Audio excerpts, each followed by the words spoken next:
and Bangalore and many other places as a visiting faculty. So this is a brilliant opportunity. I look forward myself to learn more about Healthify. He's currently the head of marketing at Healthify, and it's a brilliant opportunity for us to kind of engage with the industry and kind of understand how, especially the topic that he's going to speak on, which is the career options in the world of marketing and especially product marketing. So I'll let him kind of give a more elaborate version. Although after the talk, I think the introduction may be a moot point when you actually hear the real wisdom. So over to you. Thanks for coming. Yeah, thanks Vikesh. Thanks. Hello everybody. Good evening. So today we're going to be talking about career options in product marketing. Just to elaborate on what Vikesh said, I've had a fairly heterogeneous mix, been a fairly confused working profession for the better part of my career. Started off as a technologist, followed the crowd, went to B school, one of the top schools in the country, then had a very brief flirtation with FMCG, didn't like it. Was then doing product management for a long time. I've managed multiple B2C, B2B product lines for PayPal. Before that, actually, I did financial services consulting for a long time, lived abroad briefly, then went into product management, then went into the digital marketing / growth marketing space. And as you can imagine, the dividing line between product management, product marketing, digital marketing is blurring today. There are a lot of overlaps, and that's essentially what I did. I saw a lot of synergies between product management, product marketing, and digital marketing, which is when I moved over onto the dark side, so to speak, which was the marketing side of things, digital marketing, etc. I then managed product management / digital marketing for a digital brand that sold Indian ethnic wear online, moved over to manage marketing as a whole for a digital brand, which I think was in the news for the wrong reasons. A lot of you might have heard of, Stazilla.com. I helped set up the team from scratch there. We were doing really well for a long time before the company went bust, I think sometime last year, if I'm not wrong. Since then, I managed marketing globally for Simply Learn. A lot of you might have heard of Simply Learn.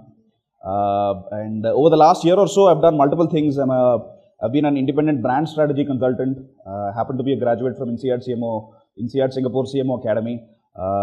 I advise multiple edtech startups in Bangalore on both marketing and product. That's something which I do. Seed-funded companies which can't afford a full-time CMO. Also happen to be a visiting faculty member at IIM Bangalore, SPJM Bombay, which happens to be my alma mater. Most recently, I've taken up another assignment at HealthifyMe. By the way, it's not Healthify. It's a competitor of ours. It's HealthifyMe that I lead marketing for. We happen to be India's largest and most loved health and fitness mobile app. Over 5 million users. Recently, Series B funded, 4.6 starred, widely decorated, celebrated on Google Play at least, if not on the App Store. So here to talk to you about product marketing career options, because I've been on both sides. I've been on product management, marketing, digital marketing, etc. So I can essentially talk about the tango that needs to exist between marketing and product. So what we'll do is very briefly look at who a product manager is. I believe a lot of you here would have a good sense of that, but let's anyway just look at who a product manager really is. If you look at various job designations which are out there in the industry today, the product manager job is probably one of the most abused terms, right? Because you have various kinds of definitions for who a product manager really is. You have product managers in certain companies who run SQL queries, who code. To the other end of the spectrum is product managers who manage the entire P&L, right? They are like BU leaders. For example, if you look at Redbus, for example, product managers there are essentially BU owners. They have P&L responsibility. You look at product managers in a lot of other companies, they do everything from SQL query running to basic level of coding, etc. They do almost everything. They're almost like mini architects, technology architects themselves. So we'll try and understand who a product manager really is. We'll also get to understand how the role has actually evolved over several years. That's something which we'll quickly delve into. We'll also try and understand what is this difference between product manager, product marketing manager. We'll also look at what is this new animal which has entered the fray, which is that of a growth hacker or a growth marketeer. Is there a similarity? Is there a difference? That's something which you'll understand. We'll look at a few industry examples. We'll also try and understand some of the top skills that are necessary, both soft skills and hard skills, generic ones and specific ones. We'll try and understand what are the skills which are necessary to be successful. We'll look at, I like to do a little bit of stereotyping here. We'll look at a couple of product management aspiring personae. We'll stereotype them a little bit. We'll look at a couple of different personae. And then we'll look at what typical product org structures look like today. What are the various points in the org structure where there is an opportunity for lateral entrants like yourself to possibly make a move. Yeah. So who is a product manager? First of all, let's have a quick show of hands. I'm given to understand all of you guys here are very experienced professionals, primarily from IT, some from sales, some from project management backgrounds, I'm told. So I'm sure a lot of you would be working with product managers yourself. And as I said, this is one of the most abused terms in the industry. Oops, I shouldn't have gone there. You guys go first. What is your definition of who a product manager is? What do you guys think? Anybody?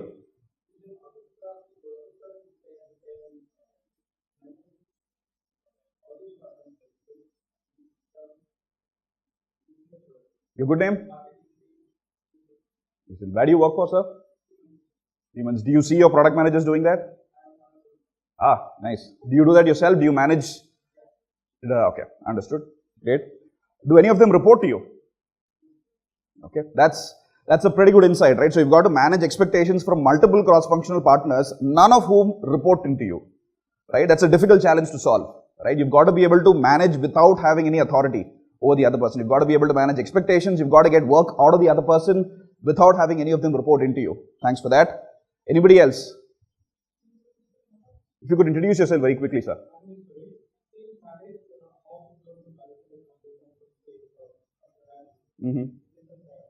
Understood.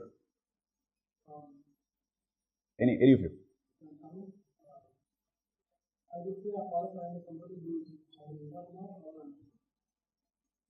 Interesting. Okay.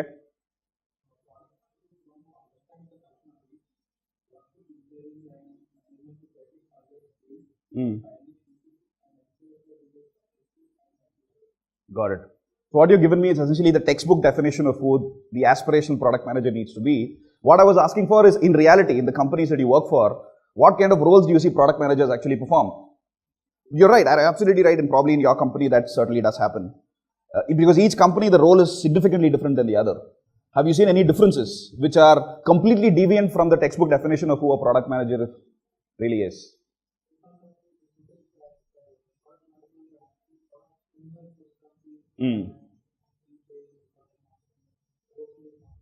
Got it.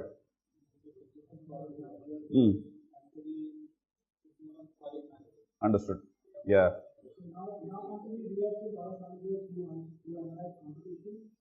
Yeah.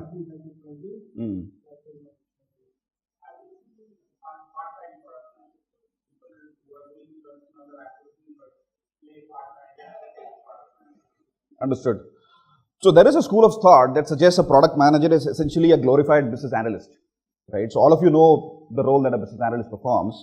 There is a school of thought that suggests that they are essentially, it's a glorified term for what is essentially a business analyst role. So in all things in life, there is no binary answer to this. There is no yes or no. So if you think of yes being one end of the spectrum, truth spectrum, and no being the other end of the truth spectrum, obviously this is very, very close to the no end of the spectrum, but there is some merit to that statement though, right? Because a business analyst, a lot of the work that he does in terms of talking to various business stakeholders, documenting requirements, all of that a product manager also does. But the similarity ends there, right? So to a certain extent, I mean, it is for the most part wrong, but to a certain extent it is true. The second is a product manager just a gatekeeper for technology? Because you can't have 20 different business stakeholders coming in and talking to tech. So as a product manager, essentially like a glorified personal assistant for a technology team, a gatekeeper for a tech team, who essentially collates requirements from various people and funnels it to the tech team. Obviously, again, this is on a spectrum of yes and no. This is probably a little closer to the yes than the previous one, but it is true to a certain extent, but not completely true. It doesn't paint a complete picture. To a certain extent, yes, it is true.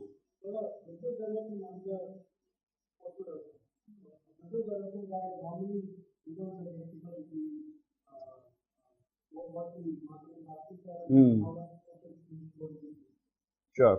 It certainly differs depending on the level of maturity of a company. Typically, a business development manager, in most cases, at least if the company is reasonably mature enough, that's not, at least in my experience, they don't directly interface with tech. They have some kind of a layer in between, which is your product marketing manager / your product manager, who funnels those business requirements into the tech team.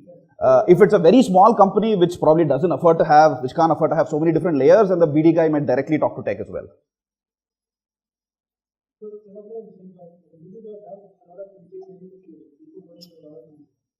Got it.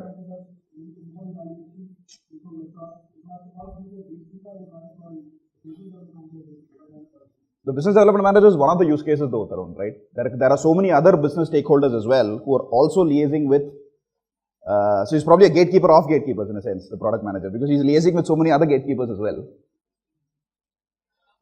Moving on, the other possible definition is somebody who essentially listens to business and coordinates with tech. A little more than a gatekeeper, but who's more of a liaison between business and tech, who runs to business, understands requirements, passes it on to tech, tech says this is not going to happen in the next month, goes back to business, communicates deadlines, comes back again, documents stuff.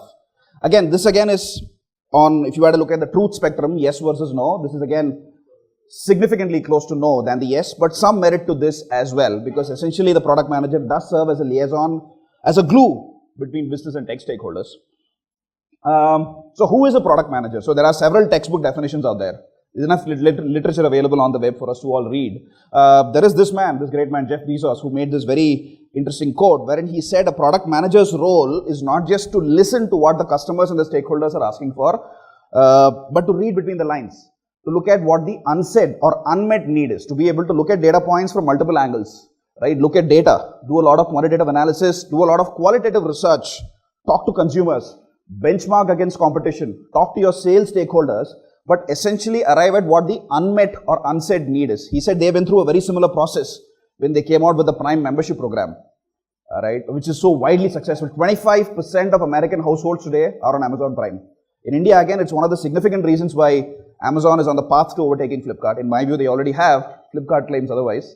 So what they essentially said was if they had just listened to customers and translated those requirements verbatim, all they would have done is to come out with a more efficient e-commerce platform. That's not what they did. What they did was they listened to customers, said need is, but to look at what the unsaid need is. That's why they came out with the Prime membership program, wherein they figured out that customers need a significantly stronger hook to stay loyal to brand Amazon. That's how they came out with the membership program, which to me was a masterstroke. So now let's try and understand, now that we've, at least with a reasonable level of clarity, understood what a product manager is, or more importantly, what a product manager is not. Let's look at how the role has actually evolved across the years. To begin with, I'm talking early 2000s, right? So the product manager was essentially just a scribe, somebody who would document requirements from business stakeholders, make it as granular as possible, document use cases, various kinds of use cases, also put down test plans, test cases, etc. Right? Work with the QA team, work with the technology team, work with business stakeholders, and so on. Essentially a scribe. He then became a little more than that. He was doing essentially a lot of liaisoning between tech and the various functional stakeholders, cross-functional stakeholders. So it evolved into something that was essentially that. It then moved, people realized that that's just not enough.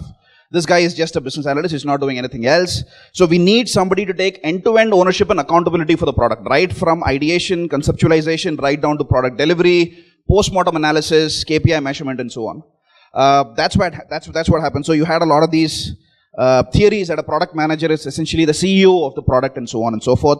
But in reality, the reality is far from it. Product manager still has to work within the constraints of the organization, still has to work within the ambits of the overall org hierarchy. He can't just carte blanche make any kinds of decisions on a product, like a CEO could, for example. What it then morphed into was, so this was one end of the spectrum. People went really crazy. They said the product manager is essentially the CEO of the product, so to speak. They then realized that obviously that's not happening in reality. Took a couple of steps back, but not as backward as taking it back to being just a tech functional liaison point. So product manager, people realized, was essentially a glue that kept business and technology stakeholders honest. So that's what a product manager role morphed into. And this is around the time, the next phase is around the time when the role of a product marketing manager actually started. So the product manager role till this point in time was essentially a very inward focused role. Somebody who worked with internal stakeholders, business stakeholders, technology stakeholders, QA teams, and so on and so forth. But there was nobody who was looking at the outside in perspective. Nobody who was doing a competitive benchmarking. Nobody who was talking to consumers to understand what was it that customers really wanted. And that's where the product marketing role, so to speak, was birthed. And the product manager role came to encompass being a customer experience advocate, so to speak. Somebody who would talk to customers, understand what their needs were, advocate the need for customer experience. Because you have a lot of voices in the room, business stakeholders who are under pressure to meet a lot of their quarterly targets, yearly targets. They would be forcing the organization to make decisions which go against customer experience in a lot of cases. The product manager is that voice in that boardroom who was essentially the advocate for customer experience. Essentially, the product manager the role became the consumer and the market compass within the organization. Something almost like a North Star that the organization would look to. For example, if there is a product manager for Kindle, the product or a product marketing manager for Kindle, that product marketing manager's role would essentially be to benchmark outside in the field for all the other products. Or indirect competitors,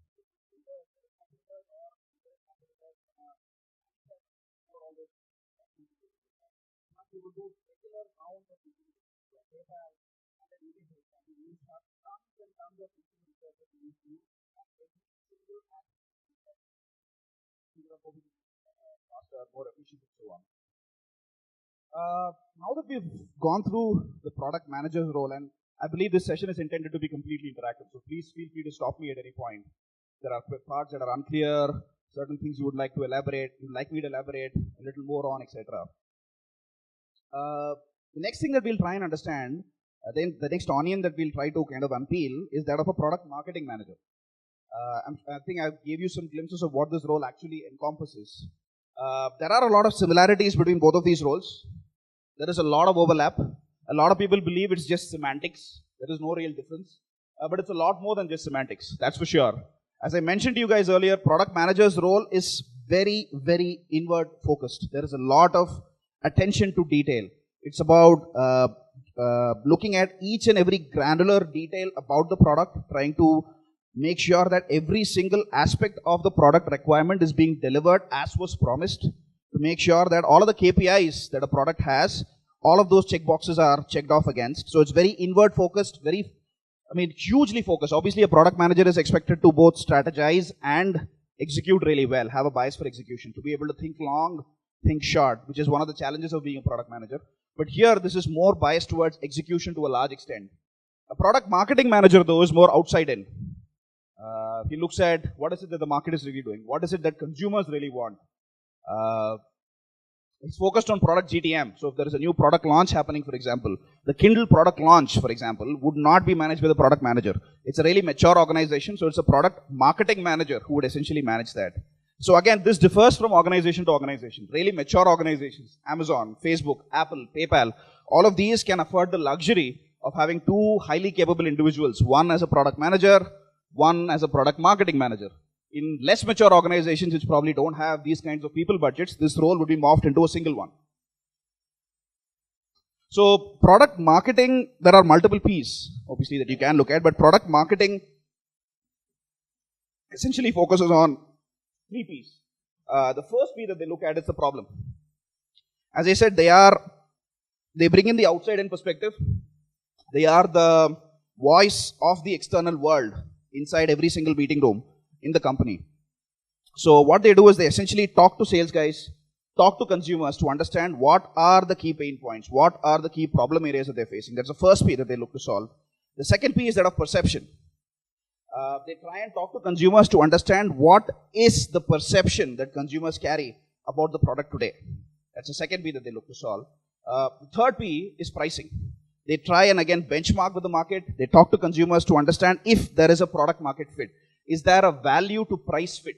Are we overpriced? Are we underpriced? Etc. That's the third P that they look at. Now let's try and understand this with an example. Quick show of hands. What do you believe is the single most innovative product to have been built out of India?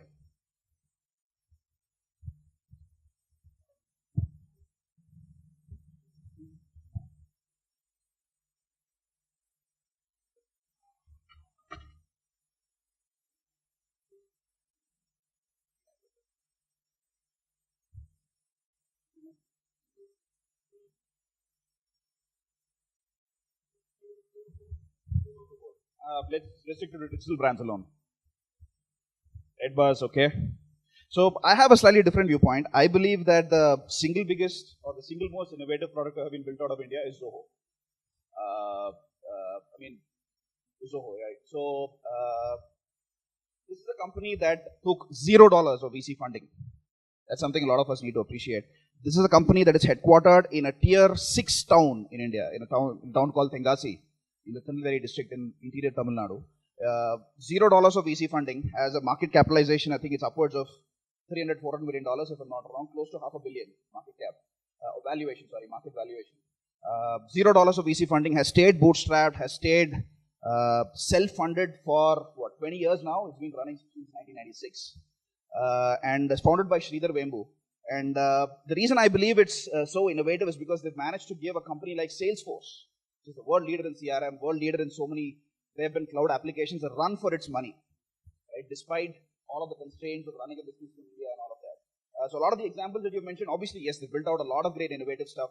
Flipkart is probably the single biggest B2C brand to have come out of India, but that's been on the back of multiple $1 billion of recent funding.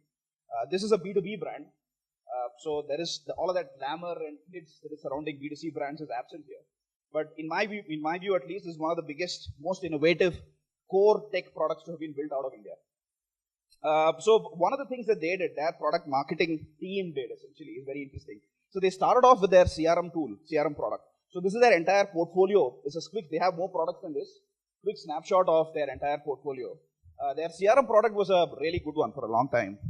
But what happened was they were finding it difficult to get a breakthrough into newer clients, and they were finding it difficult to get existing clients to actually renew. For a very interesting reason, and this is something that their product marketing guys came out with. They found out that while the product manager was the primary person that the CRM sales guys were talking to, they figured out that while the product manager was really happy, the money was coming out of the marketing budget. And the marketing guy was fairly indifferent to the CRM product, right? It's not making my life any easier, right? So, which is when they came out, and they were also finding it difficult to break into new accounts because it was not the chief product officer, but the chief marketing officer who was the primary decision maker there. And the CRM product was not really, Absolutely, I'm just coming to that. But if you already have a Salesforce, for example, there's no incentive for the marketing guy to shift. The marketing guy is fairly indifferent. I just need one platform that gives me one holistic view of what the consumer is today. I don't care if it's a Salesforce, I don't care if it's some other platform, I don't care if it's a Zoho. So the marketing guy is fairly indifferent. There is a lot of inertia towards change, right? Nobody wants to change. People are busy. Right, so the budget is coming out of the marketing budget. So what they eventually came out with was a product extension. So the product marketing guys went back and said, what are some of the key things that a marketing guy really needs, a digital marketing guy really needs today? The first and foremost thing is a really strong marketing automation tool. Plus an email, which also does email marketing, obviously. All marketing automation tools do email marketing. So they essentially said, let's build out a tool which is campaigns. This is something that came out of their entire market research by understanding what the problem was. Their sales guys were finding it difficult to close deals because the key decision maker in the client organization, the marketing guy, was fairly indifferent to their product offering, CRM product offering. So they came out with this new add-on, which is a product extension, which could be decoupled and sold separately from the CRM product. And this was sold for as low as $10 a month to begin with. So, and this requires little to no effort from an integration perspective. So cost is low, time and effort investment required by the client is low. So this gave them a foot in the door of a lot of new clients. This was a huge, widely popular client acquisition strategy. So this was essentially the effort of the product marketing manager who listened to customers, who spoke to the sales guys to understand what the problem statement was, what the pain point was, decided that the perception surrounding the Zoho CRM product was one that was a little too complicated. They needed something which was a lot simpler, which could also solve the immediate problem statement at hand, which is the need for a marketing automation tool and not so much a CRM tool, and something that lowered the barrier for entry, so to speak. Cost is low, integration is really easy. So that's something they came out with. The other thing that we did back at SimplyLearn was we came out with this new product called as the Masters Program. And this was again the result of a lot of consumer research that we did. So what this Masters Program does, very simply, two key USPs, right? The first is there are a lot of these online classes, batches that keep happening. That's SimplyLearn, by the way, for the ones who are unaware, happens to be one of the world's leading professional certification providers, online professional certification providers. And we have a lot of these batches that keep happening, running in parallel, right? Some batches which run during morning, evening, night times for overseas professionals, weekday batches, weekend batches, etc., etc.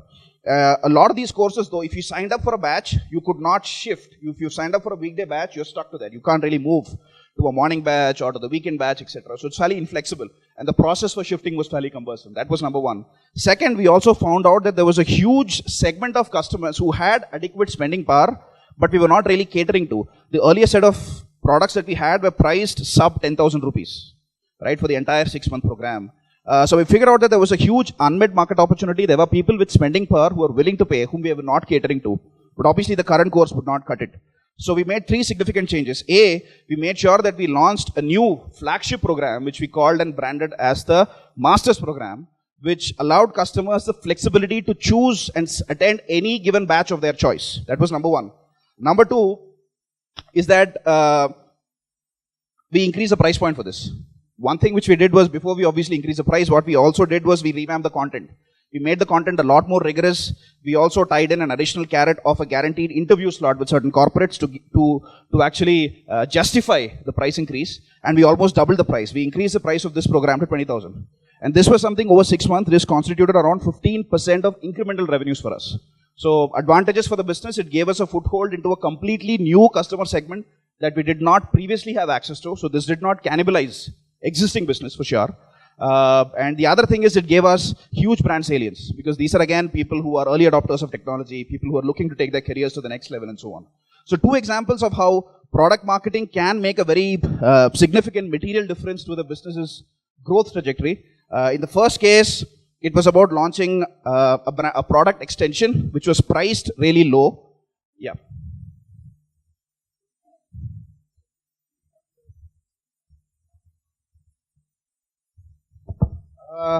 As I said, it depends. It varies from organization to organization. Really large organizations, or even in, say, if you look at VC-funded organizations today, organizations that are Series C plus, this is at least my rubric, how I look at it. Organizations that are Series C plus, the role of a product manager and the role of a product marketing manager are separated out. Product manager is essentially an inward-focused role. Product marketing manager is an outward-focused role. In a smaller company, for example, a Series A, Series B funded startup, these 2 roles are merged into one. So if you were to join, say, an Amazon today, there are 2 completely separate roles, product manager and a product marketing role. Generally, for the most part, yes. It's a product marketing manager who does consumer research. That's their primary KPI. So if you are the product manager, you still have the resources. If you are, say, really passionate about it, and if you can convince your boss to allocate the budget, you could still do it. But that's not your primary KPI. So every, just to complete, every product typically has, a couple of product managers who are assigned to it. You have a product manager and you have a product marketing manager as well. Yes.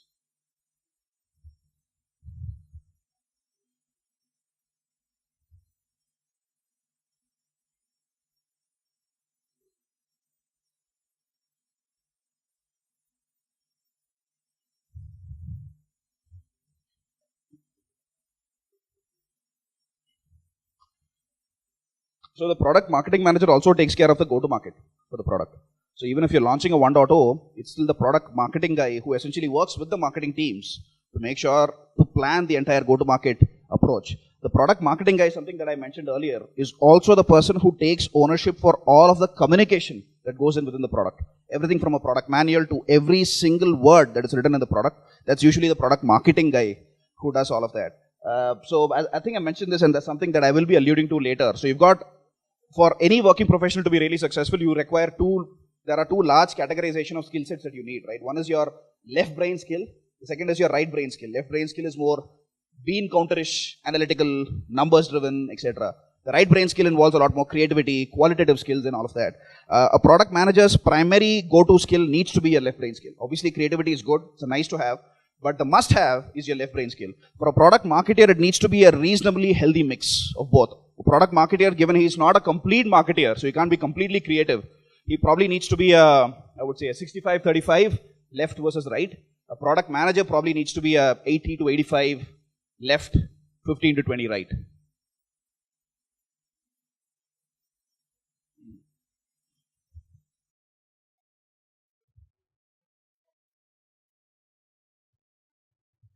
So the initial conceptualization of the product idea, the initial working with business stakeholders, the initial research is usually done in collaboration. So what happens is all of the inward facing research is done by the quote unquote product manager. The product marketing manager essentially brings in a lot of insights from the outside world, right? This is a company, this is a competitor which is doing X, something which we are not doing. For example, at Simply Learn, the product marketing managers came back and said, Skillsoft and Pluralsight, which were 2 big competitors of ours, are selling courses upwards of $25,000 a month. right? They're giving customers complete flexibility in attending any single batch that they want to, right? Insights like these. But we are leaving a lot of money on the table because all of our courses are priced sub 10,000. We make it a nightmare for our customers to actually shift from one batch to another, plus a whole host of consumer research feedback as well. But these were two primary takeaways. And the funny thing about consumer insight is after the insight comes through, you feel this is so damn simple, I should have figured it out myself. Right? That's the funny thing about insight, consumer insight. So that's an example of it. After that, what happens is the product manager essentially takes it from there, takes the baton from there, and works with internal stakeholders in fleshing it out in detail, in making that vision a reality. And then the product marketing guy is part of the loop there, but he's not the driver, right? And once the product comes close to becoming a complete reality, the product marketing guy comes back into picture again and takes care of the entire go-to-market, works with the marketing team to make sure that happens. PR, etc. For example, just one final point. Amazon apparently has this very interesting culture. I'm not sure if anybody here from Amazon?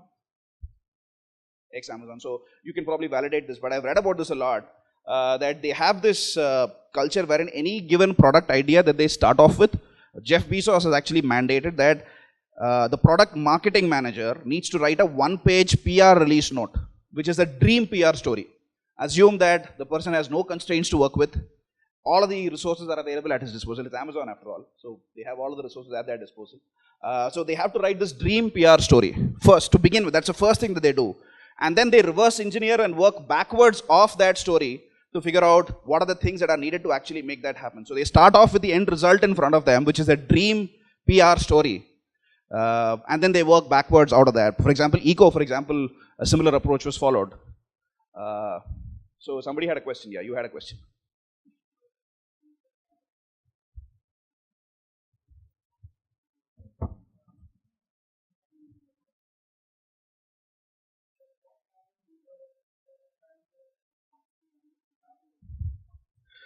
So make no mistake, right? The product manager is also part of the consumer research, but he's not driving it. There's a difference, right? It's a product marketing manager's primary KPI. Given everybody's time is finite, right? People, if you assign KPIs to a person, the person is going to focus on whatever his or her KPIs are. So if you are a product manager and your KPIs are to make sure that the product's KPIs are met, if your KPIs are to make sure that the product roadmap is being executed against, if your KPIs are to make sure that every single requirement that you've documented is being executed correctly, and you have, say, 12 working hours in a day, you're going to be spending the majority of your waking time to make sure all of those KPIs are met. Whereas a product marketer's KPIs are completely different. So nobody's going to bar the product manager from entry into a consumer research, right? The product manager would certainly be in the loop. It's up to the product manager whether to attend or not attend or be part of the consumer research. But it's being driven by the product marketing manager at all points. To answer your question?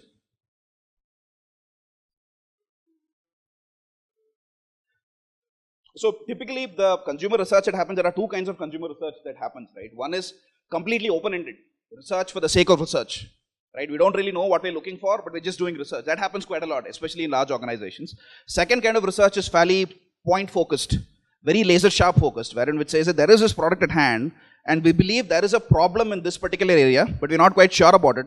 We want to do some research to understand this better. That's more focused, more closed-ended research. So in the second kind of research, obviously the product, because you already have a product manager who's owning that particular product, that product manager would be very closely involved. If it's the first kind of research, which is very, very open-ended, for example, the research that went into the birth of the Prime membership program, there was no Prime product at that time, right, when the research happened. It was completely open-ended. So there was no need, so there was no Prime product manager who could have been a part of the research. It was just a consumer-focused product marketing manager who ran that research.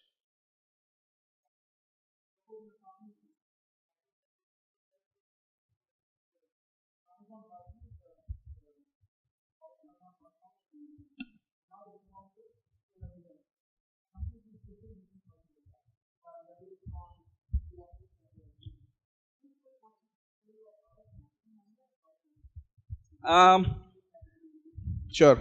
So AWS is a completely different BU. I don't think a product marketing manager would have been involved there. This is just more of a market entry / completely different BU strategy, which should have probably come down top down from Jeff Bezos himself. That's my sense at least. I don't know what would have happened, but this is not an extension like it was with Prime membership. Prime membership is not a standalone offering, right? So, for example, even in the Zoho case, for example, if Zoho say decided to get into the ERP space, for example, that wouldn't have been the decision of a product marketing manager, right? So what the product marketing manager did essentially was to suggest a line of path for the business which was still related or in the broad area of where the brand and the product were still anchored on, but a slight extension. Yeah. Absolutely. Absolutely. You have an apple tree, maybe you need an orange tree. But it's not going to say that you need to build an airport, for example. Yeah.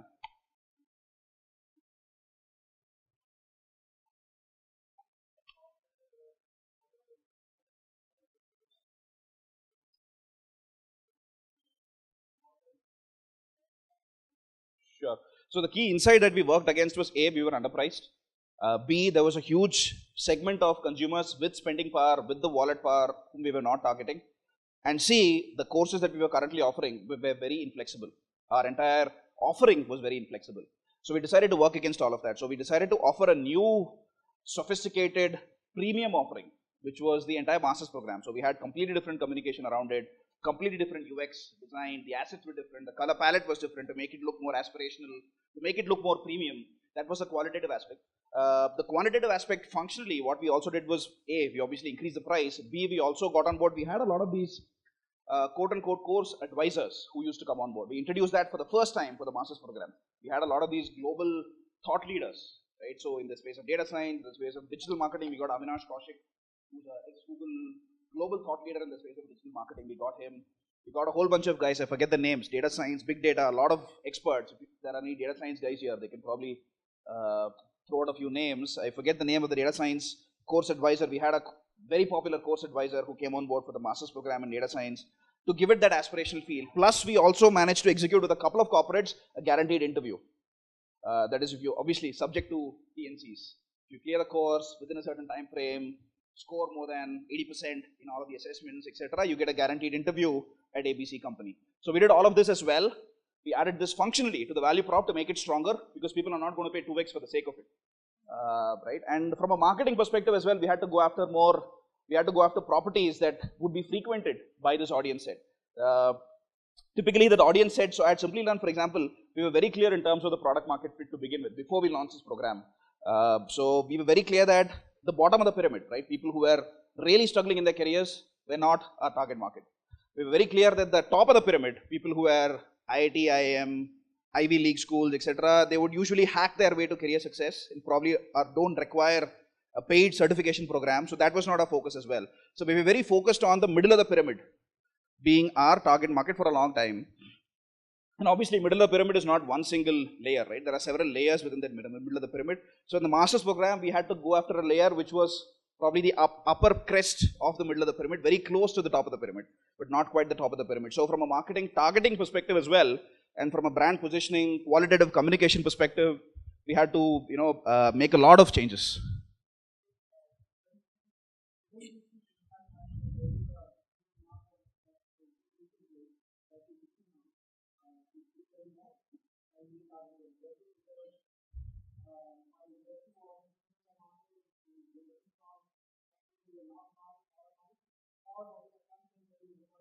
No, we did a lot of consumer research, a lot of focus group discussions, for example. We ran a lot of online surveys on YouTube, on Facebook to gather all this data. No. This was open-ended research to begin with. There was no closed-ended research. There was open-ended research. So one of the good things at Simply Learn, probably way ahead of their curve, it's a Series C funded company, but the bias for consumer research was fairly strong. So we used to do a lot of open-ended research just for the sake of research, without any end objective tied to it. Just to figure out what is it that consumers really want, what is it that we also commissioned an agency to do some market benchmarking.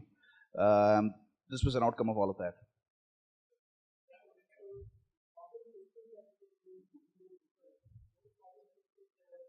Understand consumers better. We want to understand consumers better. We want to understand what are their key pain points in their careers today. For example, the key target audience for us is working professionals like yourself.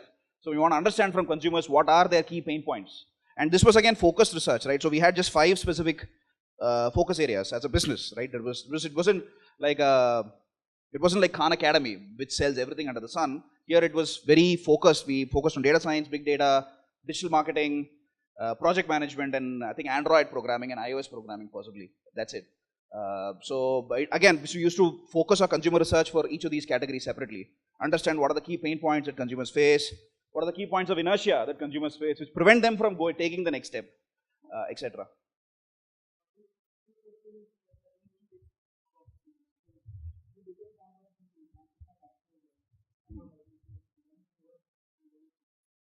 Probably very early. Yeah, I wasn't there at that time, but must have been really early in their recent one. Okay.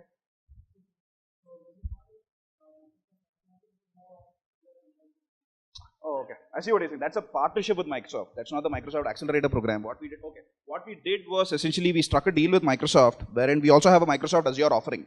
There's a course for AWS, there's a course for Microsoft Azure. So we've struck partnerships with Amazon, with Microsoft. We also struck a partnership with Twitter for selling the Twitter advertising course, etc. This is part of that. Yeah, please carry on. This is just to give a lot more credibility for the course. So if you are a working professional who's looking to spend 6,000, 7,000, 10,000 rupees on the course, you've seen this certified by Microsoft, that stamp gives a lot more credibility.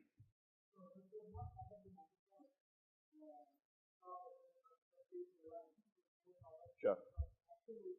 Sure.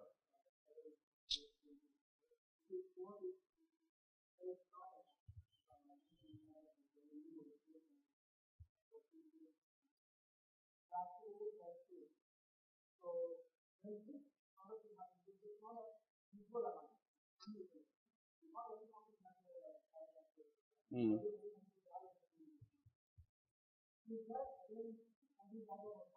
No.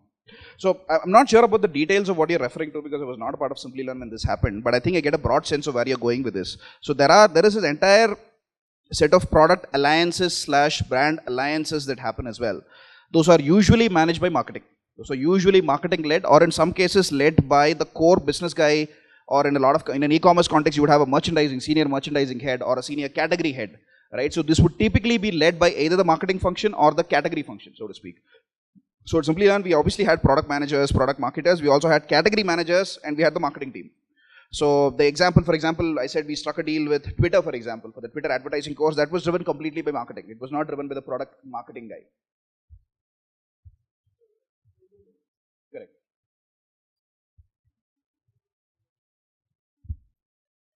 Yeah.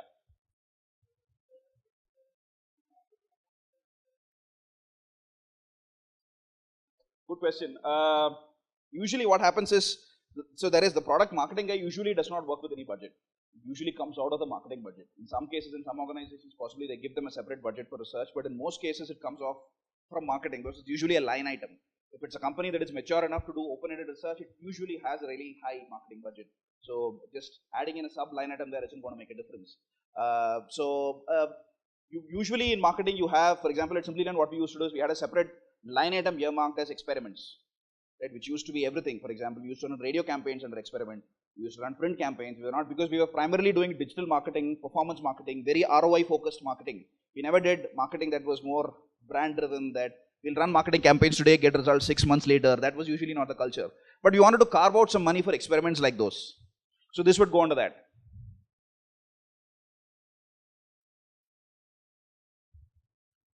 Yeah. Moving on.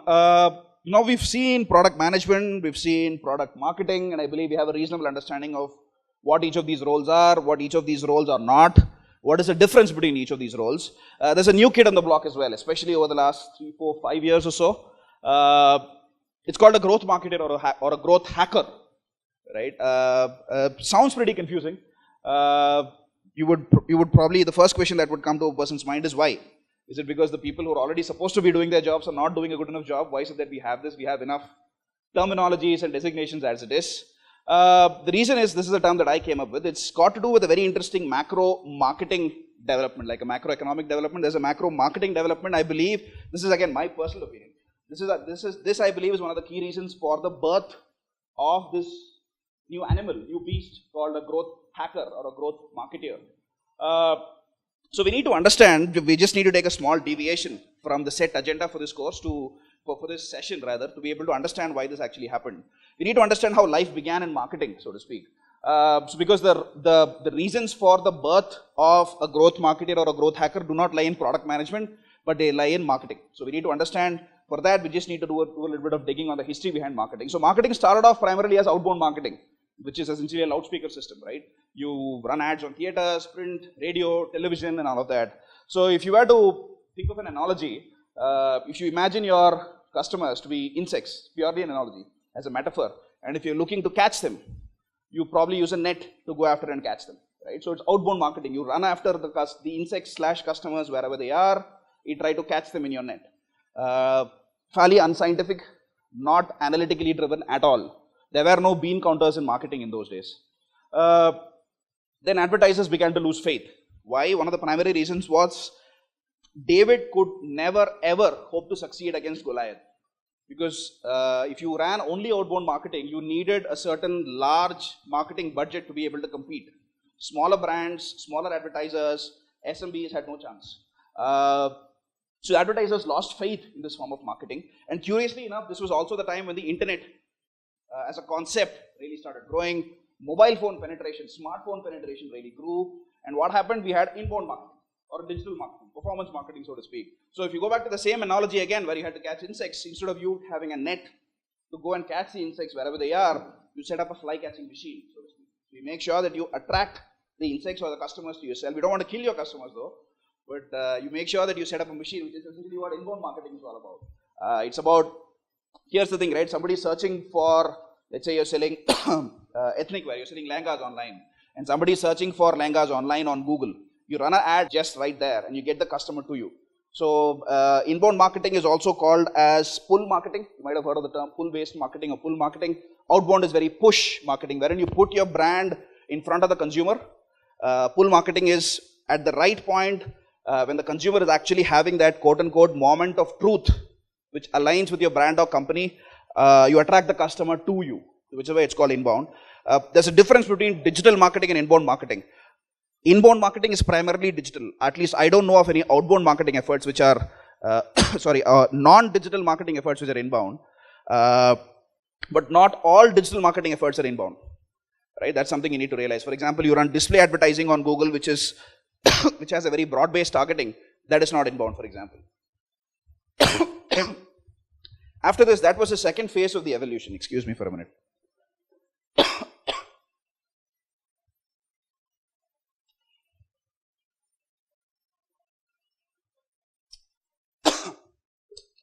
So that was the second phase of the evolution, right? You started off with the loudspeaker system in marketing, moved over into something which was more sophisticated. And then we had the likes of Airbnb, Dropbox, WhatsApp. A lot of these brands were formed. Do you think WhatsApp has a marketing team? Do you think Facebook has a marketing team? They probably do now, but during their initial days at least. For their first 100, 200 million, 300 million customers, they never did. They had no head of marketing, no CMO, nothing. They forget inbound marketing. They didn't do any digital marketing, no performance marketing, nothing. Airbnb initially experimented with a lot of performance marketing, then they went against it. They killed it all. A lot of you might have heard of this now legendary story of how Airbnb grew, right? There was this huge growth hack that they did, quote unquote growth hack. That resulted in creation of this term in the dictionary, growth hack. Airbnb's experiment, wherein they integrated with Craigslist in a hacky fashion without actually involving Craigslist. That's why it was called a hack. Wherein any listing of all of you are aware of what Airbnb is, right? Wherein they integrated with Craigslist, and any house listing on Craigslist was automatically displayed on Airbnb. This was a hack that they did. Craigslist found out about this, I think 6, 8, 12 months down the line, and they shut it down. But within that time span, Airbnb got a huge uplift in terms of users. So this was done with zero marketing dollars spent. Dropbox, for example, implemented an iconic referral program, right? Which with zero marketing dollars being spent, resulted in a huge upsurge of customers. Again, stuff of legend. WhatsApp has, and I think it still has, a 50-member tech team only, nothing else. It is the product. The product itself was so inherently viral, with so many social hooks built in, which allowed for easy sharing of the product, that marketed itself. Right? There was no need for a separate marketing function. The product itself was a very strong marketing magnet. So that resulted in the third phase of the evolution in marketing, which was essentially resulted in creation of this term, which was growth hacking or growth marketing. So this new animal entered the scene. So this was a person who was not exactly a marketer, who was not exactly a product manager, who was not exactly a product marketing manager, but who sat somewhere in between, who worked at the cusp. So these are the two things that we saw earlier: product manager, product marketing manager. The growth hacker marketer, this is something which is very important. So for example, at Spotify, they have this very strong growth marketing team, quote unquote, or a growth, they don't call it a growth hack team again. Again, the word growth hacker has been really abused now, which is essentially a cross-functional mix of people make up that team. People from data science, people from marketing, people from product, people from tech, all of these guys. So it's a cross-functional pod, which is your growth marketing team, which is being created. So this is primary focus, or the KPI for this particular team is to enhance the user base for the product, enhance the growth of the product without spending any money on marketing. Please note, the growth hacker does not have any media budgets to manage. Zero media budgets, yeah. WhatsApp is not really a good question. WhatsApp is not really there was no growth hack. The reason I mentioned WhatsApp there is they built a product that was so inherently viral to begin with. They never thought of the term growth hack. Growth hack was a term that other people coined after they saw the success of Airbnb. WhatsApp, Facebook, a lot of these products were inherently so social. If you use a product like WhatsApp, and all of these products had network effects. WhatsApp is a lot more valuable to you only if your friends are on WhatsApp. Otherwise, it's useless to you, right? And they made the product so inherently viral, and it is dependent on network effects. Same with Facebook, right? So that required no marketing. That's why I included it there. There is no growth hack there. You're right.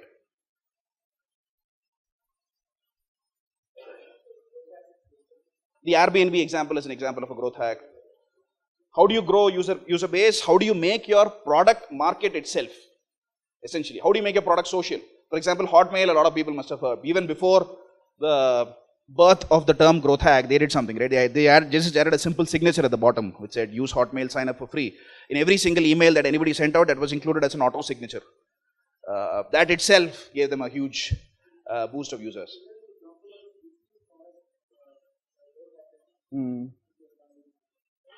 Good question. I would imagine Zoho could be a candidate. I don't know the details, and I tell you my reason. I know Sridhar Vembu, and he is not a believer in marketing. He doesn't believe in marketing at all.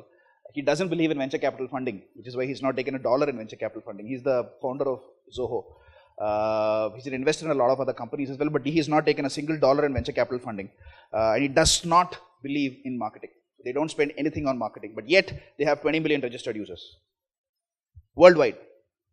So they have done growth hacking, possibly through some of the examples that I mentioned, but I don't know the details. That could be, if there is a candidate in the Indian context of a B2B company which has done a good job of growth hacking, that would be it, because with zero marketing budget, with zero VC funding, they've managed to take the user base to 20 million. But it will be a very slow growth. They've done this over 20 years. That's there.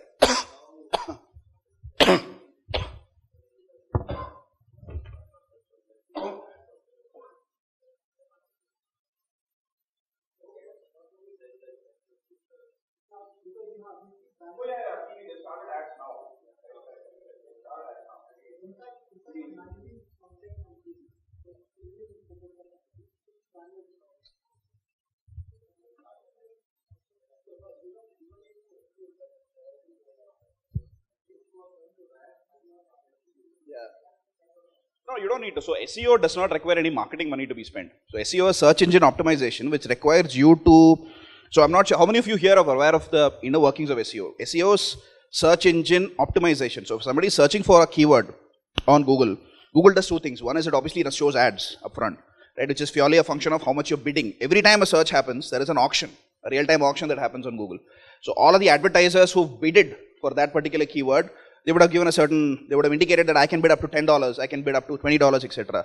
The highest bidder plus a whole host of other variables goes into the decision of which ad to surface first. In addition to that, you have a lot of organic quote-unquote listings that are shown at the bottom, which are completely free. So your ability to show up higher there are a function of multiple things. One is obviously your site speed, relevance of your content, bounce rate, and what kind of domain credibility does your domain actually have in that particular space. Right, so Google has this score, which is a term which is called as domain authority. So for example, in the HealthifyMe case, for example, or in the Simply Learn case, which is into online professional certifications, or in the HealthifyMe case, which is into health and fitness, if there is a blog article that I have written, around say the growth of diabetes as a lifestyle disease in India, for example, Google will look at how credible is this particular source for me to rank this guy above another, say, listing, another blog on the same topic. So it will look at a whole host of these variables. So anybody who clicks on that, the advertiser, that is me, is not charged. But on the ad, the advertiser is charged. And for listing there, even if you have no money, you can still do it. So yeah, to your point, possibly Zoho has started some marketing efforts recently, but I've known Sridhar Vembu as a person. He's been a person, again, short answer is I don't know of any B2B examples. I'm just hypothesizing that if there is a candidate, it could be Zoho in the Indian context. Yeah. You're not alone.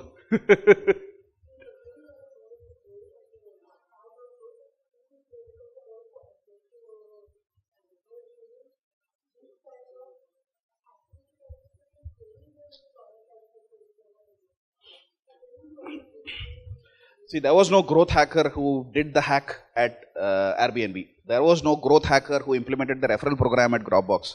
There was no growth hacker at WhatsApp who made the product so inherently viral. They just operated on first principles. They just operated on what they believed was the most intuitive thing. They looked at their cost of customer acquisition. They looked at the customer's lifetime value that they would get. If they were to acquire customers at this particular rate, assume a certain repeat behavior over 3 years, look at their margins, etc., and made a pure business and a commonsensical first principle based call. That's all they did. What happened eventually was people coined a term around it and they called it a growth hacker, called it a growth marketeer, etc. Somebody who would be working very closely, somebody who sits at the cusp, as I mentioned, of product marketing, tech and data science. A product marketing manager still works from the outside. Is a lot closer to product than marketing and essentially does not really come out with new product ideas and is not focused on product growth. Is not focused on growing the user base. The growth marketer is focused on growing the user base. That's a number one KPI, right? Very similar to the marketing team or the head of marketing. Head of marketing, what is their primary job? Is to grow the customer base at a cost that makes business sense to the company. Obviously achieve brand salience, awareness, recall, etc. It's a more marketing thing. But the growth marketer with zero budget needs to grow the user base by making the product a strong magnet. The product needs to market itself. How do you do that? That's the job of the growth marketer. It's a very challenging role, obviously. Yeah. Correct. Correct. Yes. Exactly. Correct.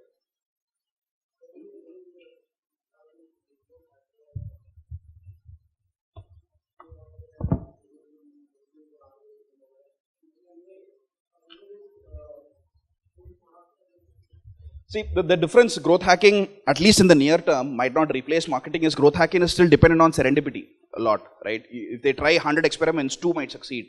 So there is no predictability that is being built in. There could be this odd thing that Airbnb stumbled upon or a Dropbox stumbled upon, but that doesn't guarantee success. But marketing at least brings in some predictability. I know I will get 100,000 visits a month. I know I will get 10,000 leads a month, and I know I will get 1,500 new customer acquisitions every month at this particular cost. At least performance marketing for the most part. Inbound marketing, it's predictable.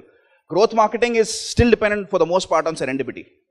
Which is why I don't think, at least in the near term, growth marketers or growth hackers will replace marketing. They will complement marketing efforts, but I'm not sure if they can replace. They'll complement, as I said. It's a very good foil for marketing.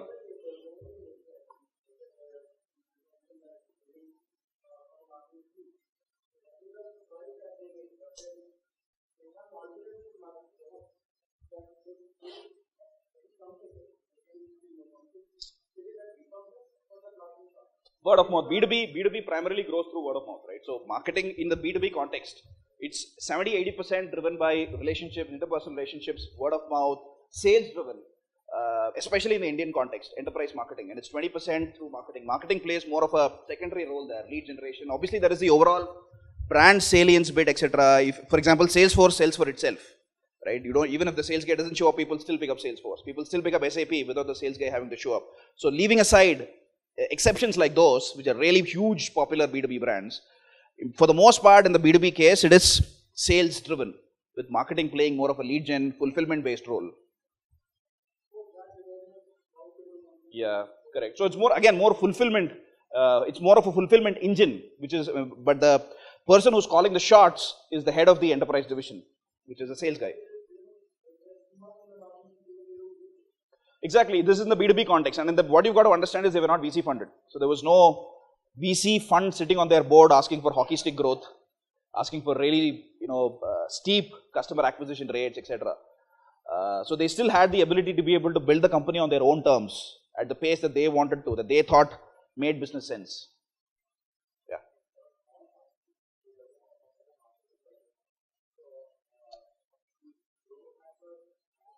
Yeah. Absolutely. So for a small company which has no budgets, you should focus on A, the product, and B, looking at growth hacking / growth marketing avenues. Absolutely.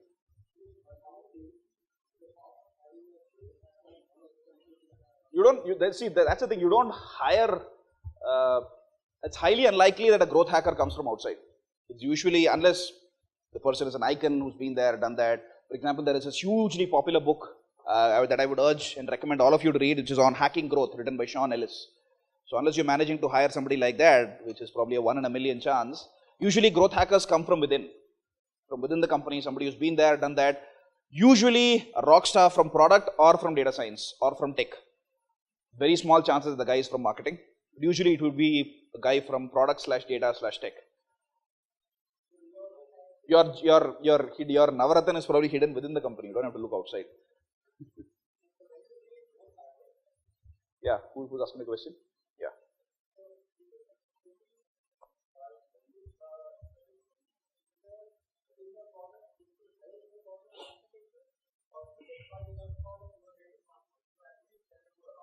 No, it's about the first. Innovative marketing strategy, etc. That's more of the marketing team's job. Again, you'll have to spend money. Here, the growth marketer does not have any money to spend. Something we need to realize, right? He has zero media budgets.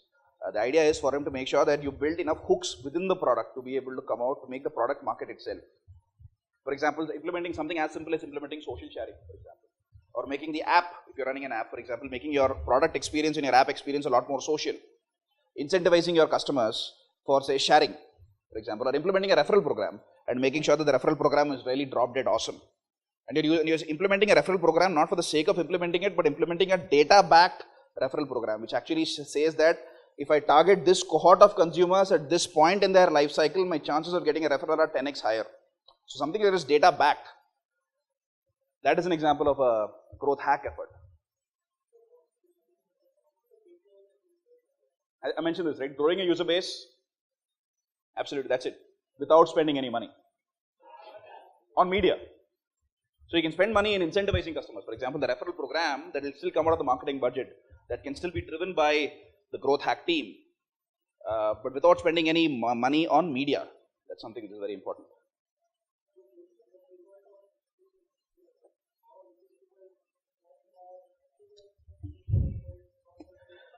So multiple experiments are the means, right? The end is increasing the user base by using your product as the magnet to market itself. How do you build hooks within the product experience, within the user experience to make your product market itself?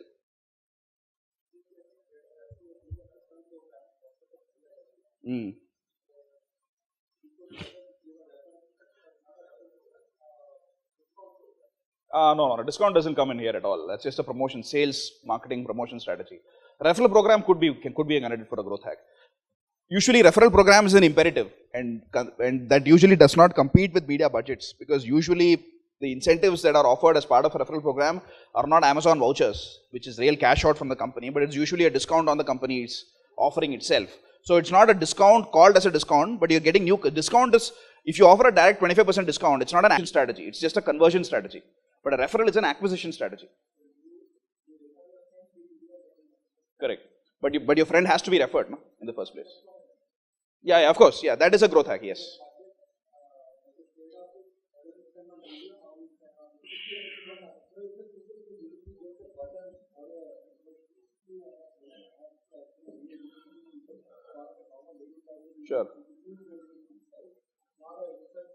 Sure.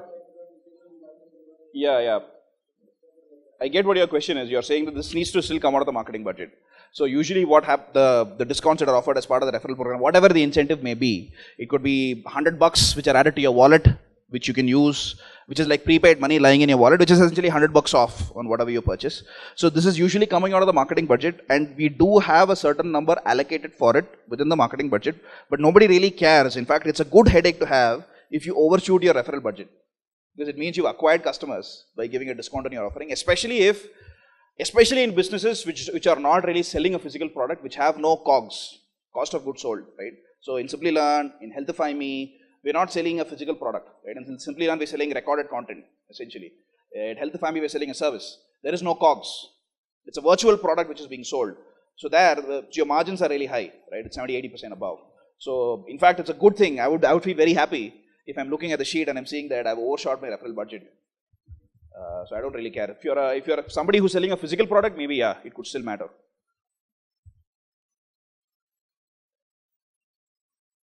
Yeah? Got a question? Moving on. So now let's look at what are the skills that you need to be really successful in this space, which is product management / product marketing / growth marketing / growth hacking.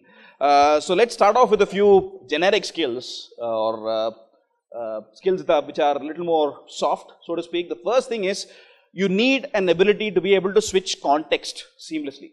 So if you look at a typical day in a product manager's life or a product marketer's life, it would involve, let's say, briefing the management team on the product roadmap, talking about what are the key priorities, the KPIs for the product, very high level, very strategic, very focused CXO presentation.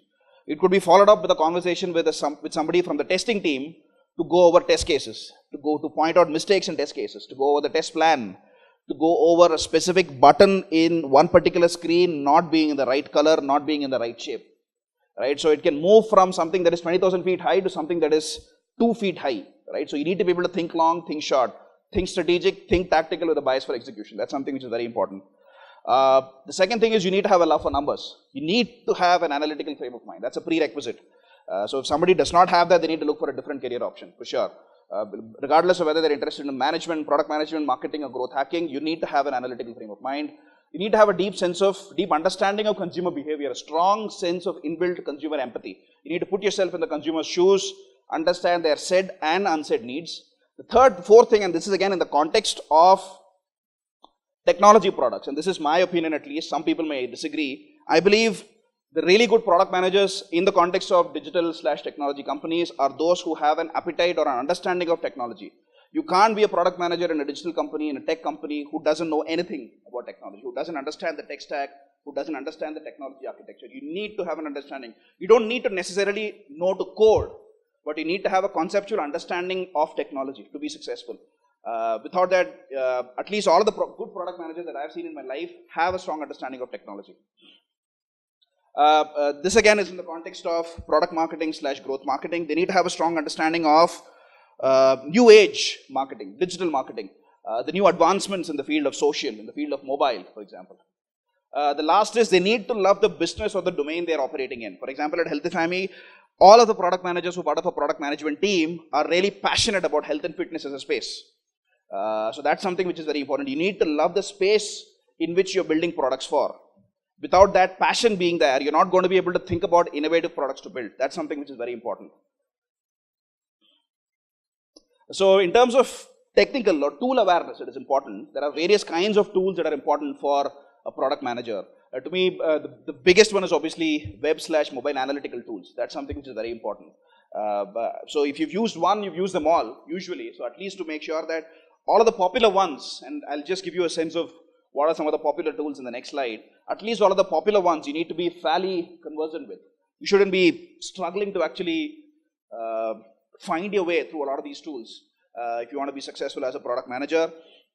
So what this also allows you to do is it allows you to be independent. You're not dependent on somebody else to pull out data for you. You're able to do all of your research yourself. BI tools, A/B testing tools, that's something which is very important. Web application frameworks, dev frameworks, at least an understanding of how they work. That helps. This is not a must-have, points number 4 and 5, but at least an understanding of how they work really will help. For example, we built out a chatbot at HealthifyMe before we launched the virtual nutritionist, and that was built out by a product manager in a week. He did the coding himself. I'm not trying to say that all product managers need to learn a code, but at least having an understanding there certainly does help. Deep linking mobile attribution systems, that's something again, a knowledge of these systems, knowledge of these platforms really will help. CMSs, content management for our platforms like WordPress, etc. A strong knowledge there will help. So I've just listed, yeah.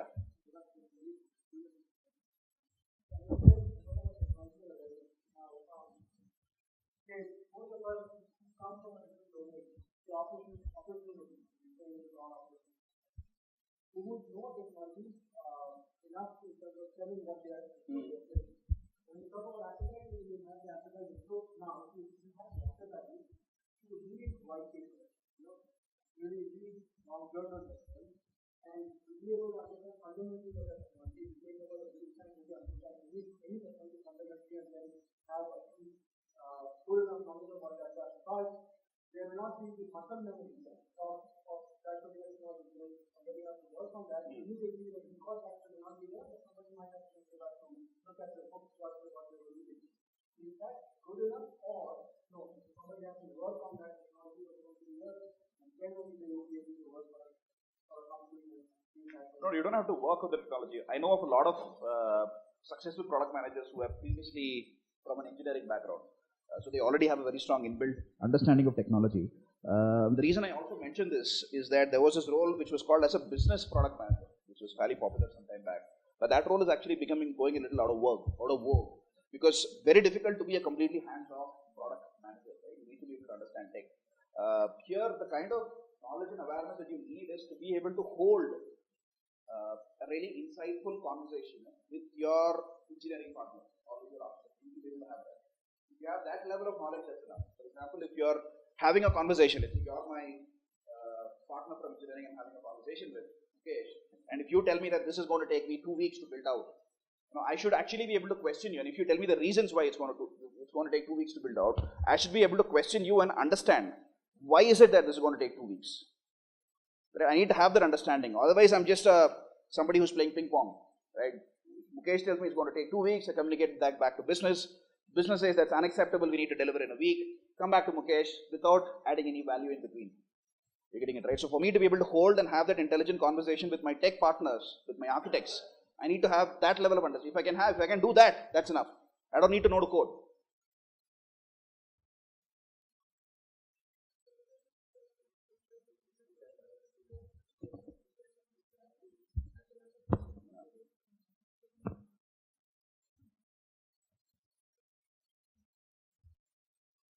Moving on, so these are giving you a big glimpse of some of the popular tools. Crazy Eye, a very popular A/B testing tool. Optimizely, another very strong A/B testing tool. Given you a few BI tools as well. There is Power BI. There is Looker, which is an awesome BI tool, especially great in terms of visualization. A lot of you should look at. All of you would be aware of Google Analytics. Localytics. What is the other one? CleverTap, etc. are awesome products. Mixpanel. For mobile analytics. These are all awesome tools. Mobile analytics is a completely different beast. A lot of you need to understand, especially if you're working in the context of an app-only company. What happens is there is an information loss. In the web context, it's fairly simple to be able to attribute where your customers are coming from, right? This will come from a Facebook campaign, this will come from a Google campaign, come from a YouTube campaign. It's very easy because you have the URL, which is still static, right? And you have your cookie, right? All of that is easy. In an app context, it gets a lot more complicated because people go and install an app on a Play Store or the App Store, and there is information loss there. Google and Apple are notorious for not sharing data, and they do it only with a certain set of mobile attribution providers. AppsFlyer is one of them. So that's something which I've listed there as well. So in terms of mobile attribution, so if you're working in the context of mobile, if you're working for a company that is app first, app only, mobile analytics, mobile attribution becomes very important. There is Branch. I have not listed that here. That's also a very strong mobile attribution provider. So I believe you'll be given this presentation anyway. So you'll be having access to this. Moving on, let's look at a couple of stereotypical aspirant, product management aspirant personae. Yeah. WordPress is a content management platform. So you need to have a knowledge of WordPress. Let's say there is a blog that you need to manage. For example, in some cases, the blogs are also managed by, at least the infrastructure behind the blog is managed by the product manager. That's why I put in WordPress. At least having an understanding of how it works. It's not going to? No. WordPress has inbuilt analytics of its own, but it's essentially a CMS tool. That's what it is. Content management. So let's look at a couple of different personae. The first is young, smart, working professional who joins and becomes a product manager / senior product manager straight out of college. That's one. So the reason I wanted to point these two things out was it's a little sad because in India these are the primary two personae who make it into product management today. And I also wanted to point out a couple of gaping holes and opportunities that are available for lateral entrants like yourself. So one is this cookie cutter template. They join at the entry level, straight out of college, tier 1, tier 2 colleges, etc. They get a PL role or a SPL role, product manager, product manager. Second is somebody who's been working for a while, somebody like yourself, somebody who's working for 5, 7, 9, 10 years, etc., who fills in certain missing skill sets in his overall portfolio and joins possibly as a senior product manager. Right? That's the second kind of an aspirant persona. So let's try and see there are other opportunities in the entire product ladder, the entire product organizational hierarchy. There are other opportunities for lateral entrants to make a mark. So the first, so if you were to look at the organizational structure today, that is the APM or the associate / junior product manager, which is the bottom of the pyramid. That's the entry level product management hierarchy. You then have the PM, the regular product manager, more senior than the APM. You then have something called the technical PM, a role which was actually looked down upon for a long time before, but it's actually coming back into fashion now. I think it's coming back into vogue, and I think it's a great opportunity, especially for people from tech background. That's the reason I've highlighted that as well. I think the role of a technical PM is a great way for somebody from an architecture / engineering / technology background to actually segue into product. And that's something to certainly be looked at. The next is obviously a senior PM, which sits above PM. I've not actually highlighted PM, APM, senior PM because they are already being targeted both laterally and straight out of campuses. The other role is obviously that of a product marketing manager. So this role I think is really available, especially for people from a non-technology background, people from sales, people from ops, people from marketing who want to possibly find a small play mark, who want to make a mark in the product management space. They can start off by being a product marketing manager. It still plays into a lot of their old skill sets, which is more outward facing, which is more outside in, market benchmarking, those kinds of skills. It still plays to their strengths. So the product marketing manager will be very, very strong segue for people from non-tech backgrounds. After a senior, obviously that has its own career path, we're not really looking at that. After a senior PM, there is usually a designation of a lead PM. Obviously each organization might have slight deviations, but for the most part, this holds true. You've got a lead PM, and here you've got a director of product management, and you've got, this is where it gets interesting. You have a lot of these product managers who hate managing people, who just love working on products, right? Who want to be individual contributors, who love being individual contributors, and who want to only be individual contributors. They want to work on their product and not manage people. So, across all these levels, usually people turn into people managers at this point. So, if you are a product manager who's only intent on managing the product, and you do not want to get into the hassle of managing a team and people and all that, what happens is after you're very good and the senior product manager, what you do is you become a principal PM. This is like the pinnacle you can go to if you want to stay as an individual contributor. If you are interested in managing a team, if you are a people person, you become a director of product management, after which of course you can. Before that, you also have the role of a growth marketer or a hacker. This again, usually the level of experience is somewhere around the lead PM-ish area. I think somebody asked the question of whether you can hire a growth marketer or hacker from outside. I think it's highly unlikely that you can make a lateral entry as a growth marketer or a hacker.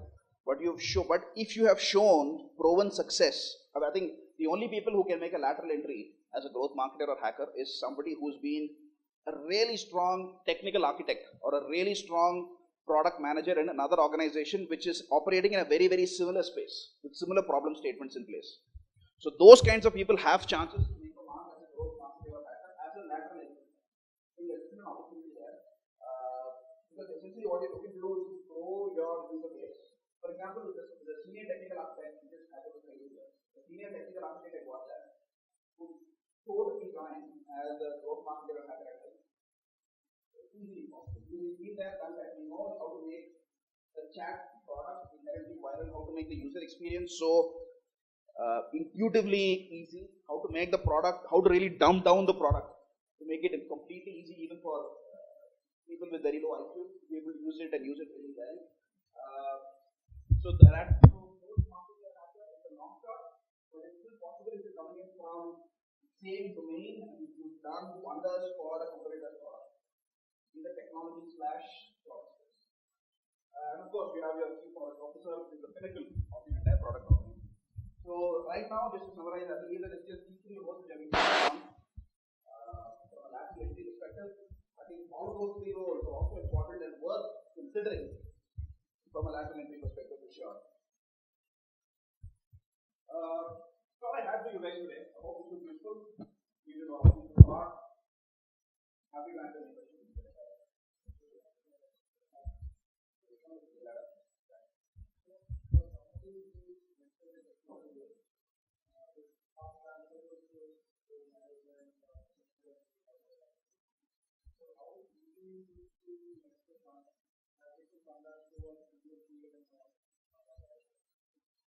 PDP was not easy, it's not difficult at all. I mean, it requires a certain level of, so as long as you can fill in the missing holes. Let's take an example. Let's say you're a senior sales manager in a company, let's say for example, and you're used to selling enterprise products. When you become, say, a senior product manager, building out enterprise products. It's certainly possible. Only thing that you need to fill in the missing holes.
I'm not talking to a CXO, I'm not making a presentation to a CXO.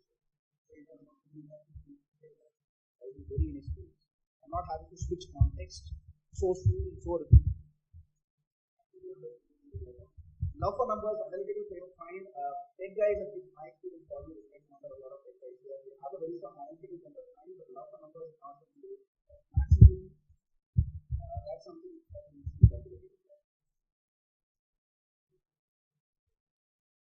So, for example, if I were to say, let's say you've done a product, which are our most active users on the app. For example, at HealthifyMe, for example, we have 5 million users. We have 1 billion monthly active. 1 billion users open our app every single month. So, if I want to do an analysis to tell me who are these users, give me a cohortized analysis of these users. By which I mean, what percentage of this 1 million were acquired this month? What percentage were acquired last month? What percentage were acquired in, say, Jan 2018 when we ran a really high budget campaign, marketing campaign? What percentage of users are from Y1? M0 is this month, M1 is previous month, M2 is previous the month before that, Y1, which is previous year and beyond. And I want you to do an analysis. What percentage of food tracks, for example? So the primary magnet for app engagement for us is A, tracking your food. So if you're eating, say, a pav bhaji, you have an opportunity to track that on the app.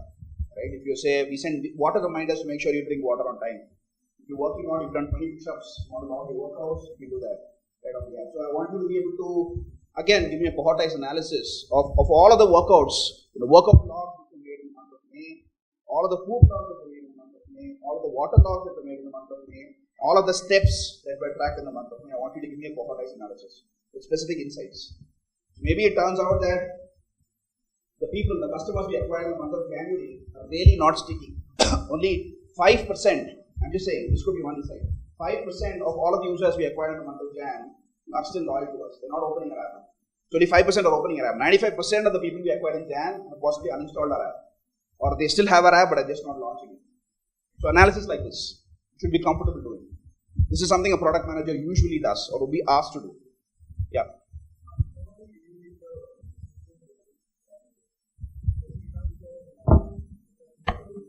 So we integrate with a lot of fitness, with a lot of pedometers which are out there. So this is the question in the context of health. We integrate with a lot of these pedometers which are out there. We integrate with Fitbit.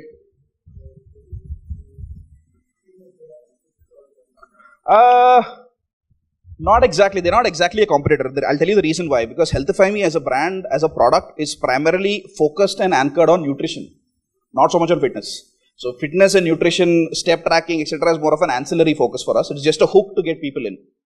So even if there are people who are having their own apps, etc., what we do is they usually have open APIs that allow you to sync with them.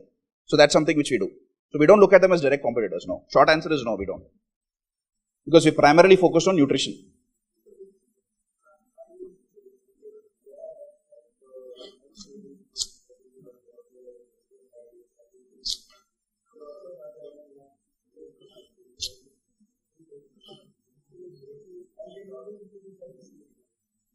See, good question. There are a couple of variables or criteria. There is a rubric that we follow to figure out which ones we integrate with, which ones we don't. If the primary bias for the brand with whom we are integrating with is focused on fitness and not nutrition, we would. That's one. The second is the other brand that we are integrating with a significantly bigger brand than us? Right? If it's a smaller brand, we won't waste our time doing the integration. In the case of Fitbit, we'd be stupid not to integrate because everybody is on Fitbit. So it'll be silly of us not to integrate with Fitbit. If there's a HealthifyMe user, we should give that user an opportunity to sync their steps data with Fitbit. It's a significantly bigger brand. We would do that. For example, we would not integrate with a MyFitnessPal, for example, because they are a direct competitor. Although they are a bigger brand, but they are also focused very much on nutrition. Yeah. You had a question?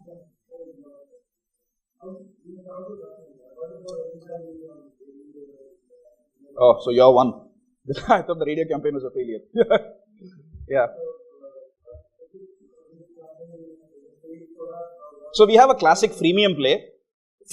So food tracking, water tracking, calorie tracking if you're working out, step tracking, all of this is available for free. So you can use the app purely as a calorie counter if you want to, completely free.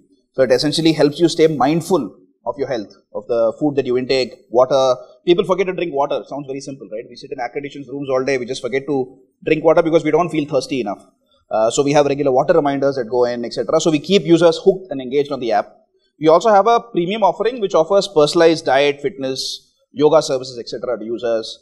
We have an elite team of nutritionists, fitness coaches, yoga coaches, etc. who provide these services through the app.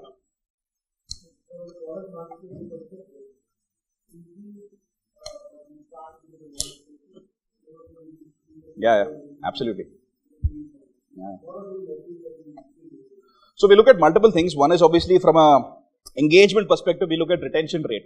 That's something which is very important. So, which is what is your day 0 retention, day 1 retention, day 2, all the way W1, week 1 retention. By which I mean, if I acquired, say, 100,000 new users last week, what percentage of them are still retained or engaged or opening the app? That's something which I measure. That's on the engagement side. The second is obviously from a conversion perspective. What percentage of my free users are actually converting into paid customers? So we have various kinds of product funnels which we use. One is a chatbot funnel which targets these users, funnels them into the hands of the sales guys. So we'll still live in India where people don't pay directly unless they talk to a human being on phone, right? So that's something which is mandatory. So we actually obviously track conversion rates.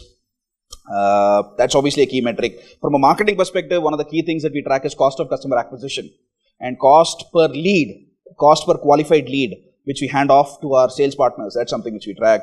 And then this is on a week-on-week, day-on-day, month-on-month basis. What we also track over a long-term basis is we figure out what is our renewal rate, repeat rate, what is our overall stickiness of previous cohorts that we acquired. Let's say you run a really high-budget television campaign. For example, we ran a reasonably high-visibility campaign in January, which is the time when health and fitness typically peaks, right? Because people have New Year fitness resolutions and all of that, which they never keep. But what we also figured out was we had a huge wave of customers we acquired in the month of Jan, but they're just not sticky enough. They're just not staying long enough on the app. So we have possibly less than 10-15% of our users whom we acquired in Jan who are still launching our app today. So that's something which you measure on a long-term basis. Yeah, of course. So if they uninstall the app, we target them through SMS. If they still have the app, we target them through push notifications. So we spam them a lot. Yeah. Yeah. Yeah. So that's the marketing guy's job, spamming, not the product guys. So.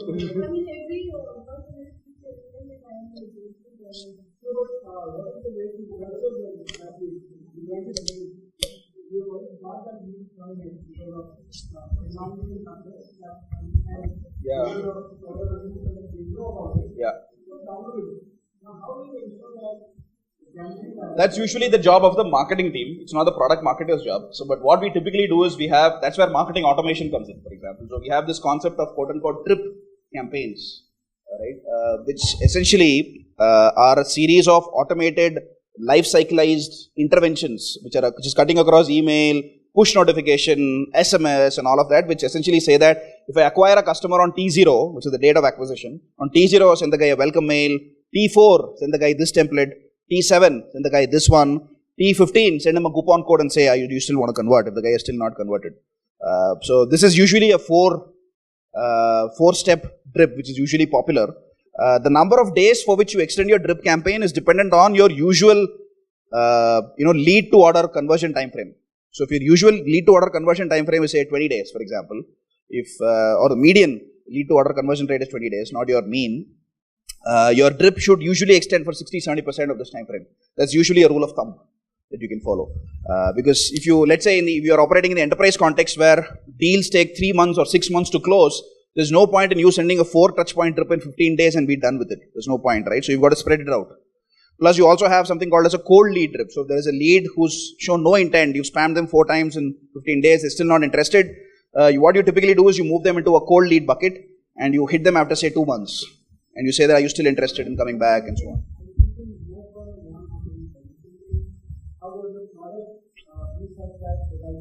So on HealthifyMe, what we do is we have these meal reminders, for example. We have proactive reminders which say that we missed you. Right? Come back. Have you tracked your meal? Have you tracked your breakfast? Have you tracked your dinner? This is not driven by marketing. This is driven by product. Have you tracked did you forget to drink water? Right? Reminders like these. That's one way in which you can do that. You can set up these automated life cycleized prompts that the product directly asks people about, which is not silly at all. Even these drips, even these drips, at least to begin with, the best practice is to not keep them silly at all to begin with. And then you eventually start selling a product. Yeah.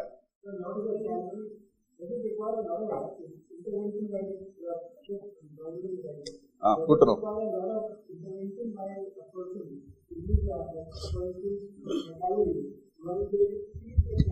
Yeah. Yeah.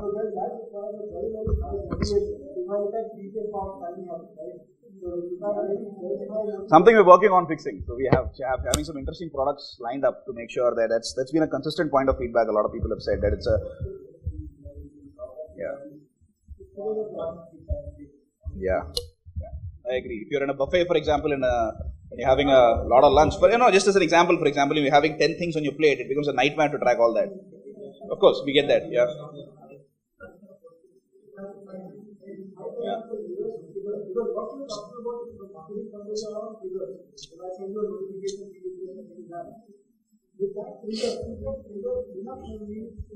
Yeah.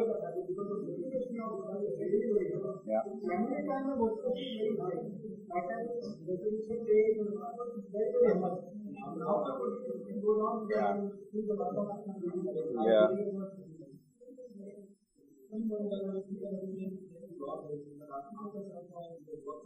Yeah. Yeah.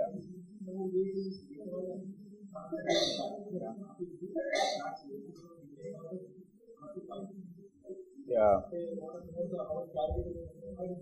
Yeah. Yeah. Yeah. The gentleman there mentioned about a product feature that we could launch. That's something which you're thinking of, where you can take a picture and everything gets logged, etc. We're thinking of that. Should be out shortly. Yeah.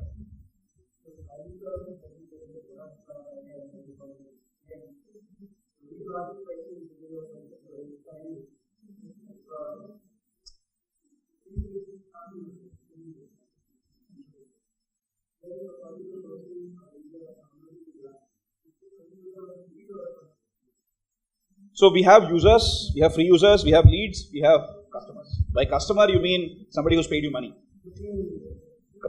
Generally, the way, at least how the industry defines a customer, is somebody who's paid you money. Otherwise, the guy is not. If the guy has just downloaded the app, he's not a customer. He's a user. No, he's not a lead. So we have a way of qualifying leads, right? Basis several things. We have a way of qualifying users. And the reason a lot of companies do that is because your sales team's time is limited. It's finite. So you don't want your sales team wasting their time on people who are not likely to convert. So what we do is we have several variables that we look at to determine if this user has a high affinity for conversion. And we funnel those users, and we create leads out of those users, and we funnel them into the hands of the sales team. Not everybody. So we have 100,000 people who open our app every single day. If I were to give 100,000 leads to my sales guys, I'll need a 10,000 strong sales team possibly, which is not practical. So it's fairly strong. It's more than say it's less than 1:5. So usually 1 out of 5 people usually turn out as leads, approximately. Yeah. Yeah.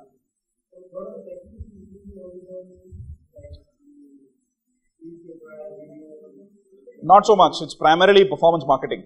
That's our primary marketing play. Plus, we're also heavily reliant on PR. So that's something which we'll focus on a lot. Data backstories on PR. Especially in January, for example, we had a lot of PR coverage. We recently got featured in the quads. I'm not sure if you got a chance to read, where Ria, which is our virtual nutritionist bot, very similar to Siri, was actually showcased. So PR is something that we focus on. We're not big believers in outbound marketing. ATL advertising, radio, print advertising, etc. It's primarily hardcore, data first, number driven digital marketing. Word of mouth, of course. Referral is a focus for us. We believe our untracked referrals are significantly higher. Our tracked referrals is also a focus for us. A lot of people come in through word of mouth. Yeah, that's a separate focus for us as well. Where are you working, sir? Where are you working? Ah, right. Yeah. So we also have a separate team that focuses on enterprise partnerships. We also have a corporate wellness / employee engagement program. We worked with a lot of marquee corporate names in the country. Cognizant is one of them. Infosys, MetLife, Deloitte, Piramal. We worked with a lot of these brands. Coke. So what we do is we essentially have an employee engagement / wellness program where the kickoff is usually an on-ground activation where we set up a kiosk in the client's premise with a nutritionist, a sales coach, a yoga coach, etc. also present there. We get registrations. The corporate user experience is a lot different. There is a separate leaderboard, competition, healthy competition between various employees to figure out who's burning more calories, so on and so forth. That's how that works. That's a separate team, enterprise team. The primary play is obviously B2C.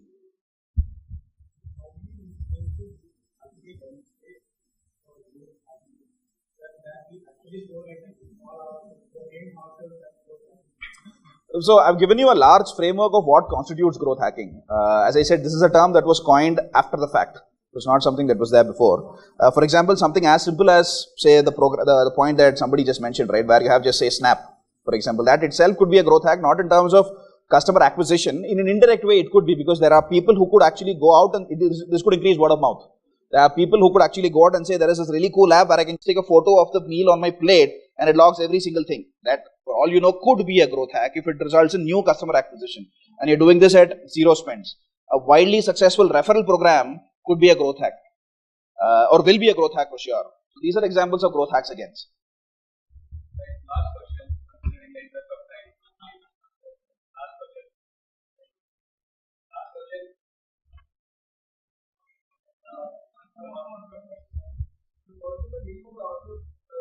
Sean Ellis, Hacking Growth, you'll find it. Something I would urge a lot of you guys to read. Thank you so much for your time, guys. You've been a very patient audience. I hope this session was useful. Thank you. Have a good evening.